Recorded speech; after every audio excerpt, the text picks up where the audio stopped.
Hello and welcome back. In the second lecture for this week, we'll be looking at the history of the ancient world, specifically ancient Greece and the city-state of Athens. Before we dive into the history of Athens and of the ancient Greeks, it's first important that we place where all these events are occurring on the world stage. As I mentioned last week, much of the early development in the ancient world took place around the ancient Mediterranean. Whether it be the Fertile Crescent in the Tigris and the Euphrates, with ancient Egypt around the Nile River, or with the ancient Greeks in modern-day Greece. As we can see from this map, this blue area here are the ancient Greeks, including mainland Greece as well as the islands of the Aegean and the western coast of Turkey. Over here, near the Fertile Crescent, we have the Persian Empire, Egypt down to the south, and eventually we'll talk about over here in Italy is the rise of the Roman Empire. Our focus for the most part, though, will remain on mainland Greece and the nearby lands. Greece itself is a fairly mountainous and diverse area in Europe. As we talked about last week with the ecological factors surrounding the rise of these different nations, Greece differed from both Egypt and from the Sumerians around the Fertile Crescent in that Greece did not rely on the flooding from a major river to irrigate and water their crops. Instead, they relied on the regular rainfall of the area. This difference had huge implications for how Greece developed as a state. While Egypt and Sumeria were forced to develop strong centralized governments, Greece as a whole remained fairly disparate and separated. Because of this, Greece as a whole was never unified until much later under Alexander the Great. Looking at Greece proper now, we have some well-known cities on the map. Most famously, we have the city of Athens, which will be our main focus, but also their rival Sparta, known for their military dominance, as well as other important cities which will come up, mainly Corinth. We'll also talk about the cities of Thebes, Delphi, and Troy in our next lecture when we look at ancient Greek mythology. Despite the presence of all these different city-states throughout Greece, there were two main cultural groups that ended up settling in Greece, the Dorians and the Ionians. The Ionians were mainly comprised of Athens and many of the surrounding islands and coastal towns of the Aegean. Conversely, such as Sparta, were founded by Dorian settlers. So even within Greece, there are certain cultural divides between these city-states. Now, I keep using the term city-state, and that itself needs to be explained. A city-state, or in Greek, the polis, was a very unique entity in the ancient world. So unique that we really have no present-day comparison. A city-state in itself was a city that was also a state, hence the name city-state. In essence, though, it wasn't a modern-day nation or a territorial state, but rather a main city and the surrounding countryside. That itself made up the state. So in this sense, that single city, whether it was Sparta or Corinth or Athens, that individual city was of the utmost importance. It was the political, military, religious, economic, and social center of the entire state. Everything focused on that main polis. Because of this, the polis was usually extremely urbanized and developed, while the surrounding countryside was fairly rural. In fact, these city-states were so urbanized and developed that there really wasn't a modern parallel until the Industrial Revolution. No cities grew that large and that developed in terms of their economy, their production, and so forth until that much later time. And it's very interesting in that, for instance, the city of Athens and the surrounding countryside, the only major city in that region was Athens itself. This is very different than today. In the United States, for example, we don't really have this notion of just one main city.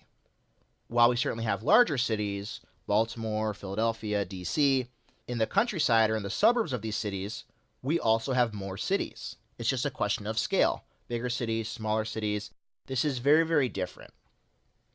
A comparison would be if the city of Baltimore had a surrounding countryside that was simply farmland and fishers, no other major cities in Baltimore. So there's Baltimore as the main polis and then the surrounding countryside with no other major cities. Baltimore is it. However, on top of that, Baltimore itself is a country. It is a state. So everything is Baltimore. Not Maryland, not the United States, Baltimore, with no other cities except Baltimore itself. It's a very confusing notion in modern times.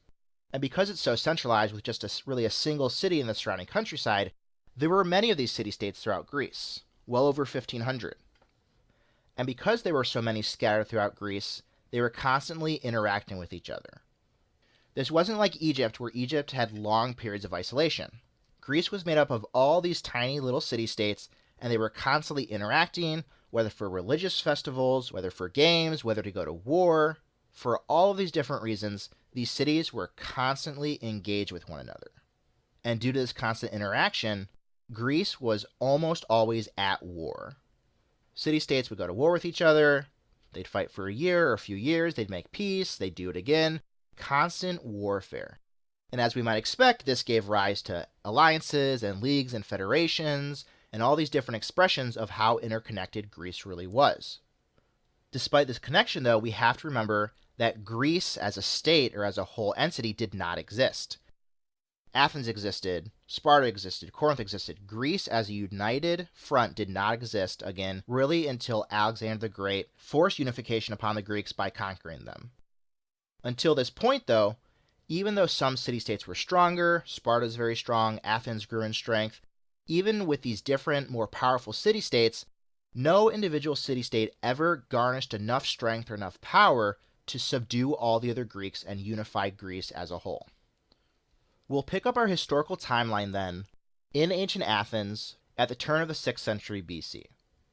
While our focus for this lecture is really going to be on the classical Athenian period, so really from around 508 BC until Alexander the Great, we need to look at a couple figures who served as precursors for what allowed Athens to rise in prominence and become the democracy that it's famous for today. Before the foundation of the democracy, though, Athens was largely ruled as an oligarchy, meaning that a select few individuals got together, determined the laws, and controlled the city-state. One of these archons was Solon the lawgiver. Solon's very important because up until this time, the surrounding region of Attica had been rife with bandits and violence and anarchy and dissolution, so while the city of Athens existed, it was not yet a safe, powerful, or united city-state. This changes with the efforts of Solon. He passes a series of laws that really go about restructuring and strengthening the state. One of the main ways that he does this is he stops the oppression of poor farmers. The word for kind of the lower class or the working class in ancient Greek is demos, which is of course where we get the term democracy from. Rule by the common man. So by taking these legal steps to stop the oppression, the cycle of poverty on these poor farmers, on the demos, Solon really lays the groundwork for what is going to become democracy in Athens. The next important figure later on is Pisistratus, the tyrant. Now, an important note here, when we hear the word tyrant or we think about tyrants, it's always in a very negative light.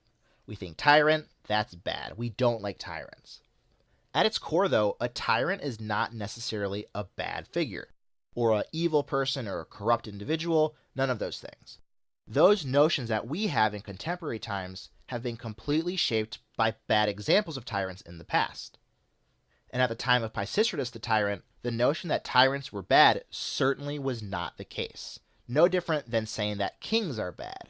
There are good kings and there are bad kings. There are good tyrants and there are bad tyrants. We necessarily view tyrants as bad because we live in a democratic republic and because our examples of single-figure rulers are generally pretty poor in the last century. Hitler, Mussolini, Stalin. So for us as Americans, we generally rule leadership and governance by sole individuals, whether a tyrant or a king or a dictator, whatever it may be, as a generally negative phenomenon. That again, though, is anachronistic. That is us placing our own understanding and our own cultural biases onto the past. So it's these things that we have to think about as we look at these figures. And in fact, Pisistratus was a very good tyrant.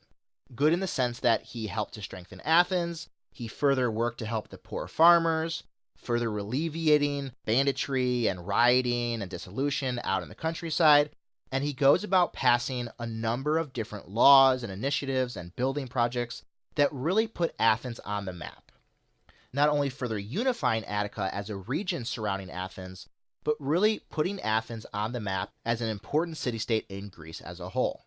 One of the famous ways he does this is by standardizing the money for Attica, putting out silver coins with the famous Attic owl on the one side, this famous symbol of Athens, the Owl of Athena. Despite all these positive things Pisistratus does for the city of Athens, however, his son Hippias, who then succeeds him as tyrant, he is not a good tyrant. He is oppressive and seen as morally bent and corrupt, and he's ultimately so unappealing to the Athenians that the people of Athens boot him out of the city and force him into exile. Much like we'll talk about next week with the foundation of the Roman Republic, this booting out of Hippias the tyrant is what allows for the formation of democracy in Athens. The main architect behind this new and really unprecedented form of democratic government was Cleisthenes. Cleisthenes goes about with a series of tribal reforms in which he really shapes out the structure of what becomes the government of Athens, this democratic body. The structure that this government took is quite complex and in some ways convoluted, but we'll look at it briefly here. There were really three main aspects of this new government: the Senate, or the Council of 500 as they were called, the voting assembly, and then the city magistrates. The Council of the 500 was the main body of the Athenian government.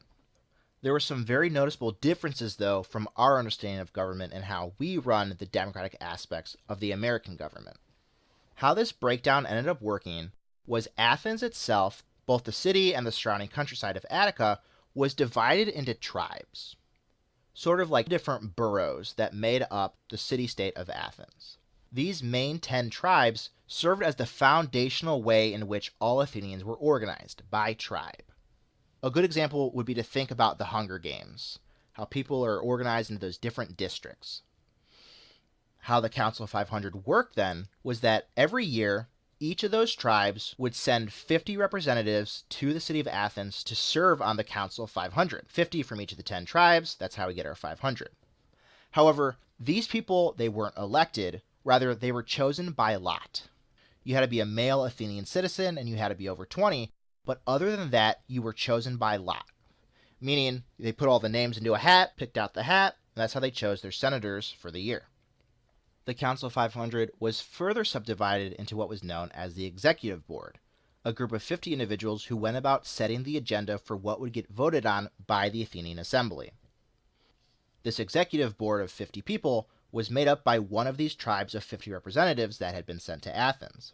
As there were 10 months in the Athenian calendar, each group of 50 representatives would serve for one of these months, chosen by lot. Now, within this group of 50 representatives forming this executive board, there was a president chosen to run the board. As you might have guessed, this president was chosen by lot. Random chance.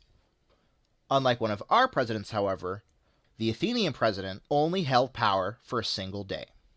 Not 4 years, not 8 years, a single day. It's also important to point out that each of these 10 tribes was comprised of a number of demes, even smaller organizational units within the countryside of Athens. The importance of this was that each tribe had an equal representation of demes from the city, from the surrounding hills, and from the coastside of Athens. Thus, the demographics of each tribe was made up of an equal representation from the different types of people in Athens.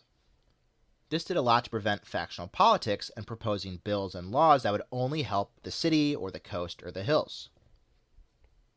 I won't go into much more detail about this very complex system of democratic government, but the purpose behind it was really twofold.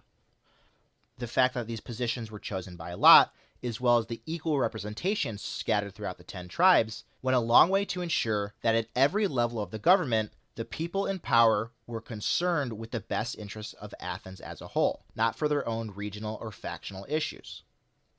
Secondly, the fact that power was so diluted in the system of government, for example, the president only holding power for 24 hours, made it very unlikely that any single individual in Athens could ever gain a massive amount of power.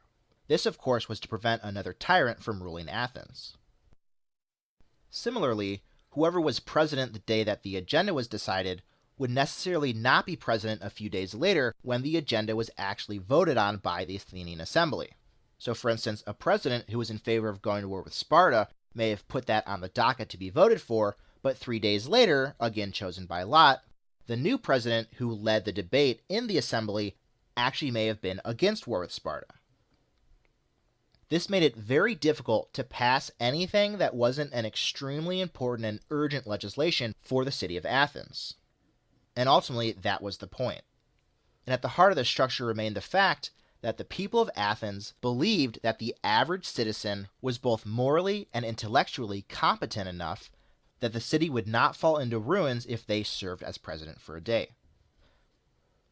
The next institution within this democratic government was the assembly.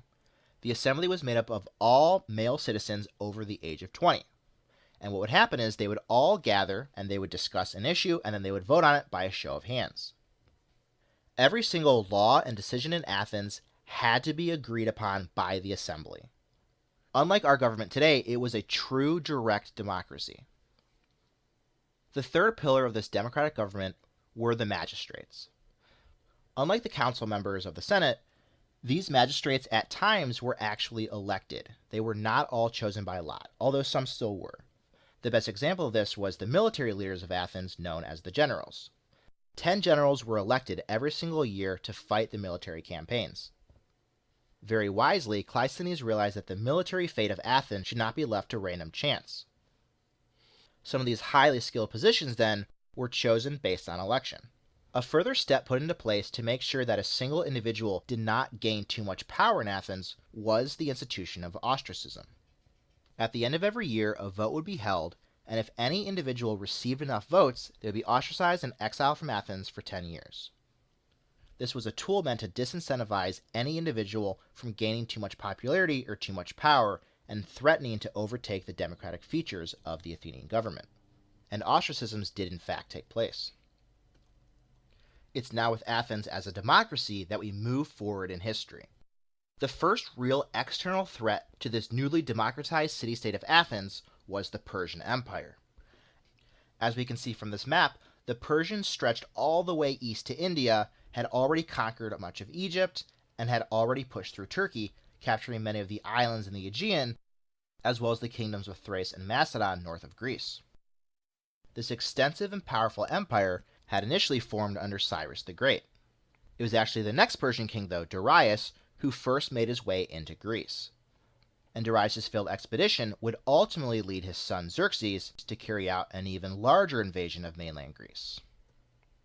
It was 490 BC when King Darius sailed to Greece and dropped off a Persian army near the town of Marathon, not far from the city of Athens. In response, the Athenians sent out their army and fought the Persians in what became known as the Battle of Marathon. Despite being outnumbered 2-1, the Athenians, led by the general Miltiades, ultimately defeated the Persians on the battlefield, ending Darius' short-lived invasion of Greece. The Battle of Marathon was important for a couple of reasons. Most pressingly, it had stopped Darius' invasion of mainland Greece, and would keep Greece safe for another 10 years until Xerxes invaded. Just as importantly, though, the Battle of Marathon became the pride for the Athenian people. Up until this time, the Athenians were a relatively unimportant city-state in Greece. In terms of military reputation especially, it was all about the Spartans. The Spartans had the best warriors, they had the manliest men, and they were the most fearsome Greek force on the battlefield. At Marathon, however, it was not the Spartans who defeated the Persians, it was the Athenians, and the Athenians did it without any Spartan help. The victory at Marathon, then, became a very important point of Athenian pride, to the point that many Athenian citizens, both rich and poor, put this fact onto their tombstones. It wasn't loving father of 4 or faithful husband. It was I fought at Marathon. More than anything else that mattered in my life was that I fought at Marathon. Incredibly important, both internally for the Athenians, but also externally, as it began to elevate the importance of Athens on the Greek stage. A few years later, an extremely important debate arose within the Athenian assembly. In southern Attica, Athens had found a large silver strike, and so the Athenians suddenly found themselves in possession of a large amount of money. The question for the assembly then was, what do we do with this money? There were really 2 leading opinions on what to do. Aristides suggested that they simply take the money and divide it amongst all of the Athenian citizens. So you get $1,000, and you get $1,000, and you get $1,000. The second idea was proposed by Themistocles, and he instead suggested that basically they spend it on national defense. Specifically, Themistocles wanted to fortify the Piraeus harbor to the south of Athens, and also build an Athenian navy. In Themistocles' mind, he ultimately believed that the Persian invasion had not ended at Marathon. He suspected that the Persians would ultimately return, and in fact he was right. It was Themistocles' idea that was voted for and accepted by the Athenian assembly. So by the time that the second Persian invasion actually does come in 480 BC, Athens at least has this fortified port as well as a formidable navy. After Marathon, due to the death of Darius as well as a large-scale rebellion in Egypt, the Persians had largely ignored Greece. Once the rebellion was quelled, however, King Xerxes now looked west and assembled a massive army and navy with which to invade Greece. Aware of this, many of the Greek states got together at the Isthmus of Corinth and discussed what they would do to defend Greece from this Persian invasion.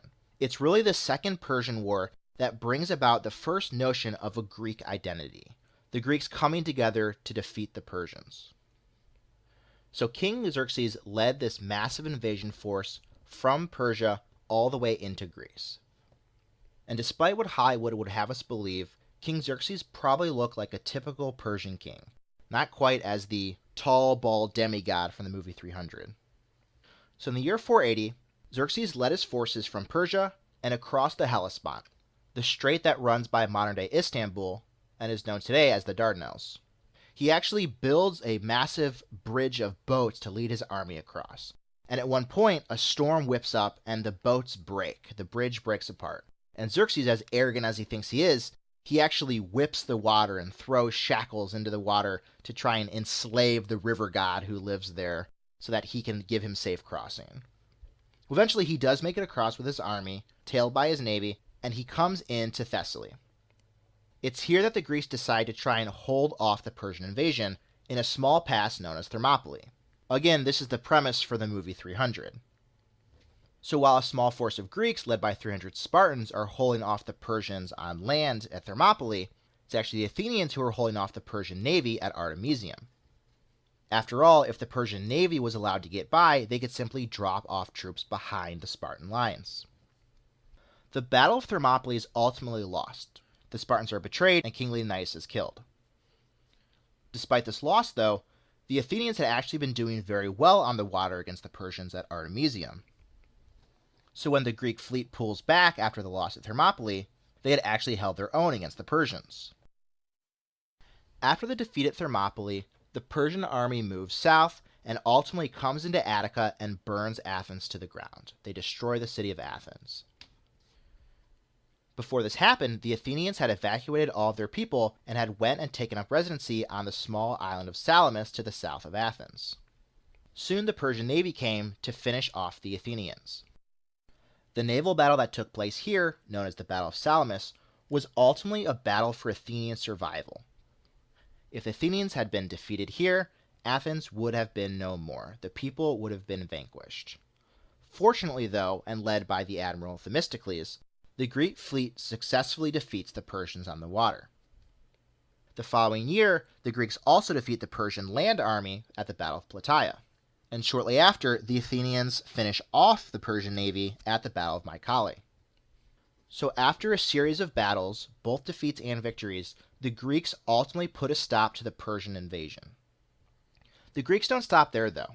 Forming a new allied Greek fleet under the Spartan commander Pausanias, who had led the Spartans to victory at Plataea, the Greeks go about sailing through the Aegean and liberating all of the islands that the Persians had captured during their invasion west. The Greeks also foment rebellion in a number of Persian provinces, including the island of Cyprus. Next, the Greeks move north and conquer the city of Byzantium, modern-day Istanbul, which served as the gateway into Europe. At this point, however, the Greeks begin to grow suspicious of the Spartan commander Pausanias.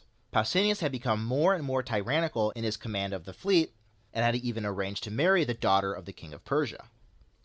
Due to this betrayal, Pausanias ultimately recalled home to Sparta, and the allies instead turned to Athens to lead them. This collection of Greek allies headed by Athens ultimately becomes known as the Delian League.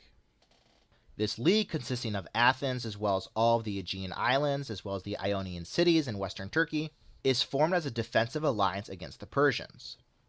They want to make sure that no Persian invasion ever comes into Greece again. And under Athenian leadership, the Delian League is ultimately very successful at defeating the Persians, both at the Battle of Eion as well as at Eurymedon River. How this alliance worked was that all of the members had to contribute towards the allied fleet. How this worked was each member could either contribute ships and men to bolster the allied fleet, or they could send money to Athens, and Athens would use that money to build and man ships in their stead. For smaller city-states, this was a very good deal.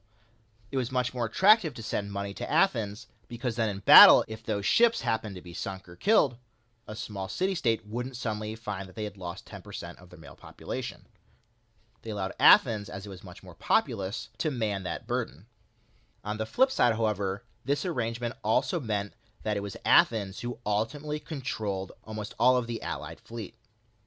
Before too long, the situation actually becomes Athens has a massive fleet, and all of the members of the Delian League are essentially just paying tribute to Athens.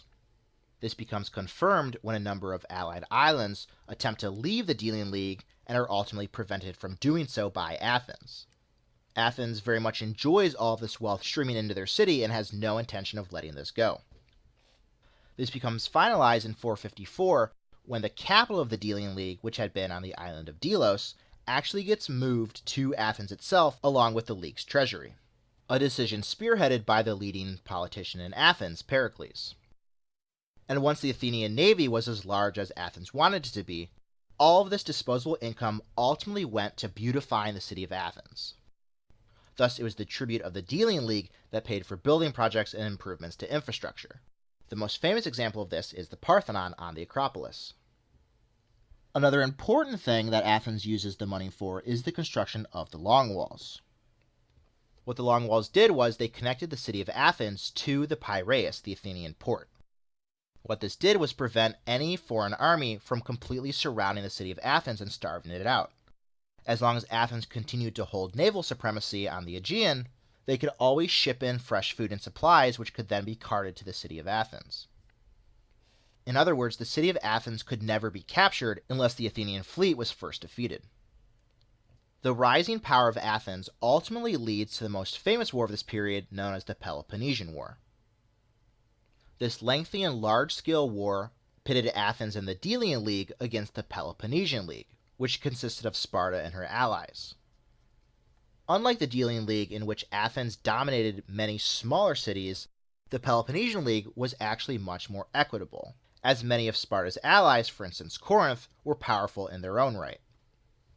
I won't go into much detail over the causes of this war, but historians mainly attribute three main events to the outbreak of this war: the Corcyraean affair, the Potidaea affair, and the Megara affair.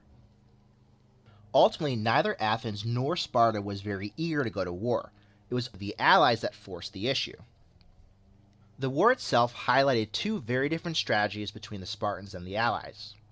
The strategy of the Spartans with their superior land force of hoplites was to invade Attica, ravage the countryside, and try to help the Athenian allies to rebel. Conversely, the Athenian strategy was actually to remain behind the Athenian walls, to not actually go out and battle the Spartans on land due to Spartan superiority, but instead to use their more powerful navy to ravage the Spartan coastlands. This was Pericles' strategy. While the Athenians followed this strategy of Pericles, it was ultimately extremely unpopular. The ancient Greeks, no matter which city-state they were from, placed an enormous amount of emphasis on physical courage and manliness, a Greek concept known as arete. The Athenian strategy, then, of hiding behind the walls while the Spartans ravaged Athenian farmland seemed to be extremely cowardly to many Athenians. Despite the reservations, though, for the first part of the war, Athens was largely successful against the Spartans, winning a number of important battles and preventing key allies from rebelling from the Delian League. Thus, after 10 years, a temporary peace was made in which Athens was clearly the superior party. One famous example from the Peloponnesian War was the Athenian invasion of the island of Melos. Melos had wanted to remain neutral in the war, but Athens demanded that it join or die. In the famous debate that takes place known as the Melian Dialogue, according to the Greek historian Thucydides, in response to the Melian demands for justice, the Athenians say that the strong do what they will and the weak suffer what they must. In other words, might makes right. And in fact, the Melians are ultimately defeated, their men executed, and the women and children sold into slavery. Despite the early successes for the Athenians, the second half of the war does not go as well. An attempted invasion of the island of Sicily goes horribly wrong, key Athenian leaders ultimately defect from Athens, and the Persians decide to back Sparta to defeat the Athenians. Thus, with Persian funding, Sparta is ultimately able to build up its own navy. The Athenian navy is ultimately defeated by the Spartan admiral Lysander and forced to surrender. For these two wars we just discussed, we ultimately have two main primary sources upon which we rely. For the Persian wars, we rely on the Greek historian Herodotus, while for the Peloponnesian wars, we rely on the Athenian historian Thucydides. With any event throughout history, it's always important to understand how we're getting this information. Again, how do we know anything about what has taken place in the past? Despite the massive scale of the Peloponnesian War, not a whole lot changes in Greece because of it. Initially, the Spartans take over Athens' dealing allies, but ultimately their rule and their taxation is even more impressive than the Athenians was. Sparta also angers their Persian allies by overstepping their bounds and going into Asia Minor. So in less than 10 years, Persia now funds an Athenian fleet to go and attack Sparta, ultimately defeating the Spartans at the Battle of Cnidus in 394 BC. With this Spartan defeat, the Athenians immediately rebuild their long walls, which had been destroyed at the end of the war, and rise once more to power. Not surprisingly, the next 40 years in Greece saw even more wars.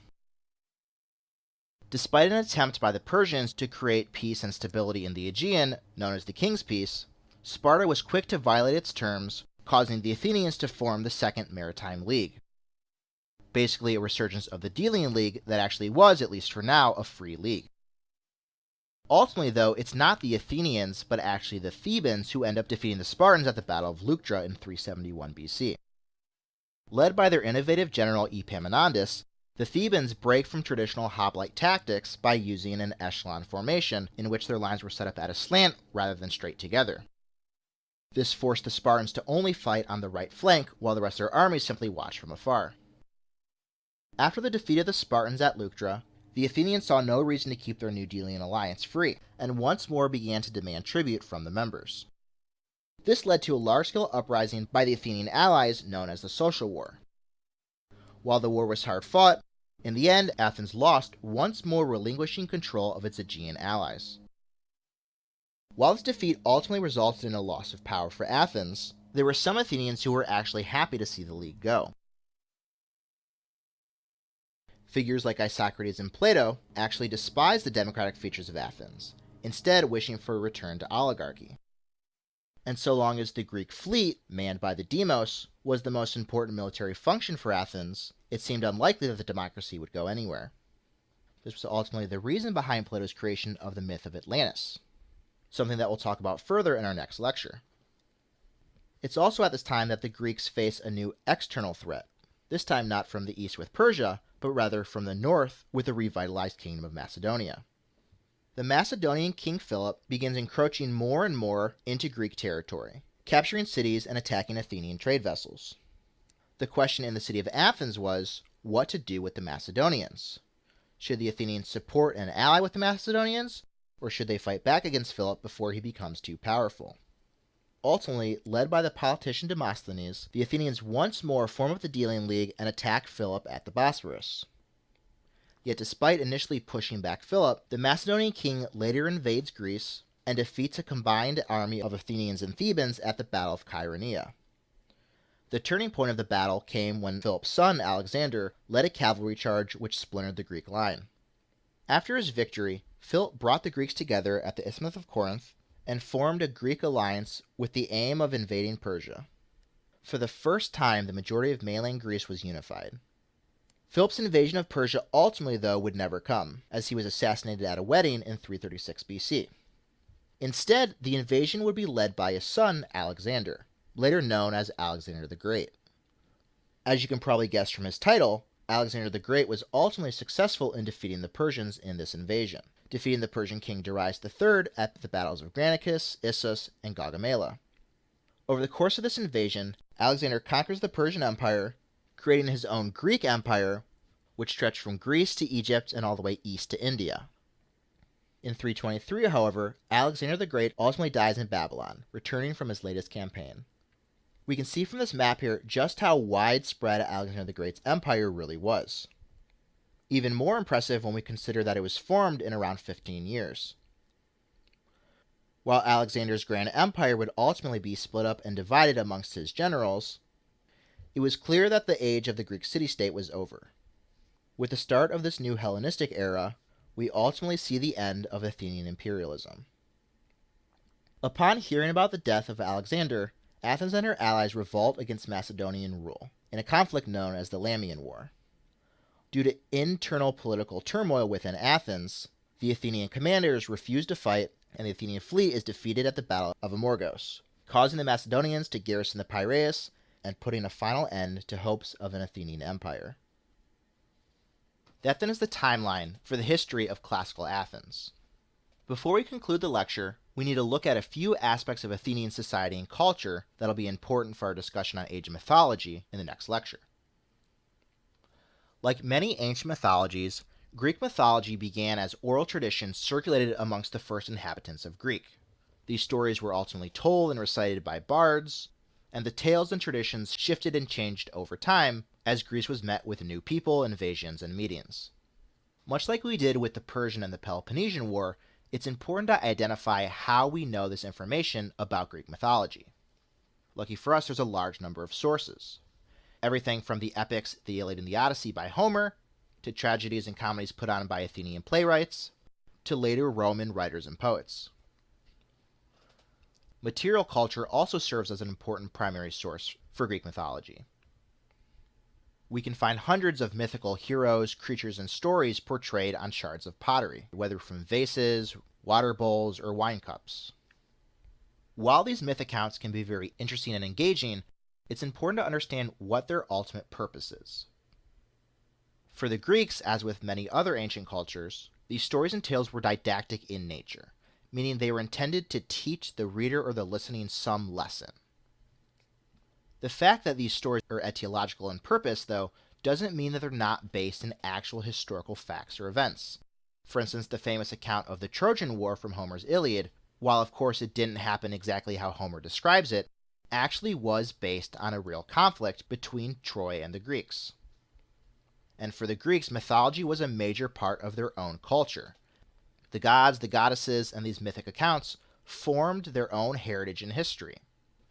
And we can see myth embedded into every single aspect of Greek life, from festivals and rituals to military oaths.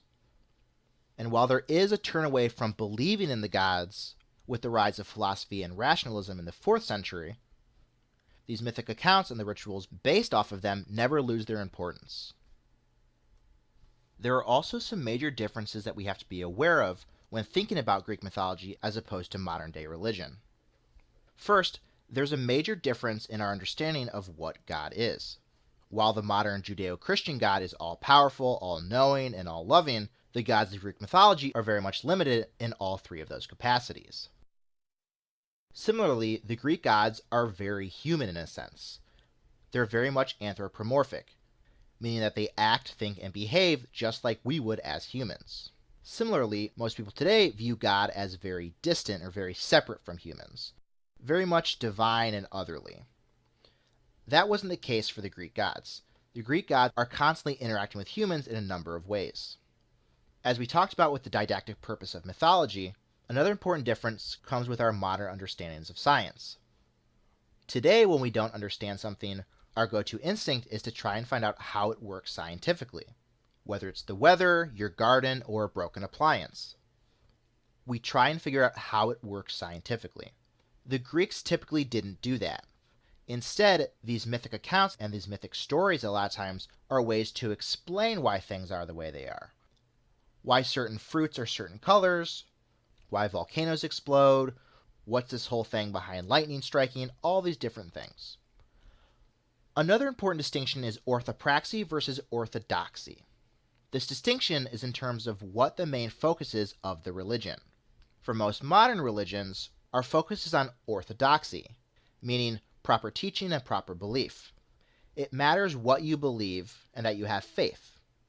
For most ancient religions, however, the focus was on orthopraxy. It matters what you do. It matters that you're performing the proper rituals and that you're attending the proper festivals and that you're making the appropriate sacrifices to the gods. Whether or not you actually believe in Zeus or whether or not you actually believe in Hades, that's not as important as whether or not you're actually carrying out the rituals. The final important distinction is the Roman notion of pax deorum. This really has to do with the individual versus the community. Very few people today hold an entire community or entire group of people as at the whims of a god or of the gods. That was very different in the ancient world, however. Pax deorum, meaning the peace of the gods, really refers to the general piety of the state as a whole, whether it's the city-state of Athens or the Republic of Rome. If the gods are unhappy or someone has offended the gods, the entire community will suffer until that peace has been restored. And finally, in terms of the nature of the gods, as we talked about before, the Greek gods are extremely anthropomorphic. Often this isn't in a good way. The Greek gods embody the worst human qualities, whether it's lust or jealousy or wrath or pride. All of these very human qualities are also mirrored and seen in the Greek gods. In terms of lust, Zeus is famous for constantly assaulting and raping women throughout Greek mythology. In terms of jealousy, Hera is constantly jealous at Zeus's mistresses, even if she was raped. Athena can be likewise extremely jealous. In the famous tale of Ariadne, when Ariadne beats Athena in a weaving contest, Athena's reaction is to turn Ariadne into a spider. The gods do not lose gracefully. And yet, because of these bad human qualities, as well as good human qualities such as love and courage, at their core, the gods are extremely relatable. The ancient Greeks are able to understand the Greek gods because of how similar they are to themselves. A great example of this is from the 8th book of Homer's Odyssey. The god of the forge, Hephaestus, is married to the goddess of love, Aphrodite.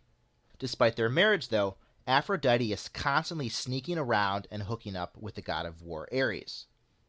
Hephaestus ultimately catches on to this and sets a trap for them. So the next time Aphrodite and Ares begin to have sex, Hephaestus' trap is sprung and they're trapped inside a steel net. In order to humiliate them, Hephaestus then calls all the other gods over to come and watch them in their shame. When the messenger god Hermes shows up, his response is, "Gee, I wish that I could get trapped like that." At their core, the gods are ultimately extremely human. As we said before, one of the main sources that we have on Greek myth is actually the Athenian theater, tragedies and comedies that were performed each year. These productions were carried out in the Theater of Dionysus just south of the Acropolis in the city of Athens. So every year during the Dionysia festival, 15,000 to 17,000 people would gather and watch these plays take place. Like with Greek myth, these Athenian plays were ultimately didactic in purpose. While they were no doubt put on to entertain, these plays were concerned with universal human issues and problems facing the Greek polis, facing Athens. And the way that the playwrights went about addressing these issues was by putting these contemporary issues into the mythic past. Thus, the presentation of these myths in these plays really say more about 5th century Athens than about the distant past. By watching these plays, people were shown how to be better Athenian citizens. And the importance of these plays cannot be understated. It was a great honor to win the festival, to be judged to have the best play of the year. So important, in fact, that when the playwright Sophocles wins first place for his play, he's shortly after elected as one of the 10 generals for the year. The pride and prestige that accompanied these plays cannot be understated. To demonstrate some of the civic lessons that were imparted by these plays, we'll look at Euripides' play, the Bacchae. The details of this play, however, we'll leave to the next lecture. So in the next lecture, we'll be looking at the Bacchae, and then moving on to see how Ensemble's Age of Mythology goes about representing and recreating some of these Greek myths.